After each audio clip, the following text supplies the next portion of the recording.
Hello friends, আজকে আমরা যা কিছু জানবো দেখতে পাচ্ছ অষ্টম শ্রেণী ইতিহাস। খুবই কমন একটা প্রশ্ন।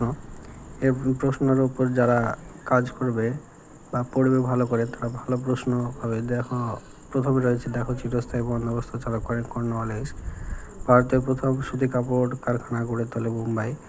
বিধবা আন্দোলন বিদ্যাসাগর।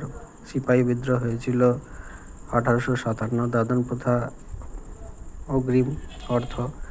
এছাড়া দেখতে পাচ্ছ যে আরও কিছু প্রশ্ন রয়েছে যেগুলো খুবই ইম্পর্টেন্ট প্রশ্ন, যেমন কোথায় প্রথম পাটের কারখানা চালু হয়? রিসরায়। নীলদর্পণ নাটকটি রচনা করেন আমরা জানি দীনবন্ধু মিত্র। বাংলার ইজারাদারের প্রথা চালু করেন ওয়ারেন হেস্টিংস। রাখি বন্ধন উৎসব করেন কবিগুরু রবীন্দ্রনাথ ঠাকুর। এছাড়া দেখতে পাচ্ছ যে ভারতে আরও কিছু প্রশ্ন আছে উপরে নিচে, যেমন এছাড়া লাইন বাই লাইন এই প্রশ্নগুলো খুবই দেওয়া আছে। প্রশ্নগুলো খুবই ভালো করে পড়বে, যেখানে খুব সুন্দর এই প্রশ্নগুলো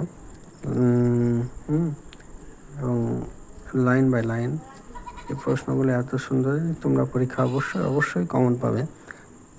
2026-এর জন্য খুবই ইম্পর্টেন্ট এই প্রশ্নগুলো দেখতে পাচ্ছ নিচে। এছাড়া দেখো 3 মার্কের রয়েছে, 4 মার্কের রয়েছে। এছাড়াও আরও কিছু রয়েছে, যেমন দেখতে পাচ্ছ উপরে 5 মার্কের প্রশ্নগুলো, যেখানে তোমাদেরকে 3টি করতে হবে।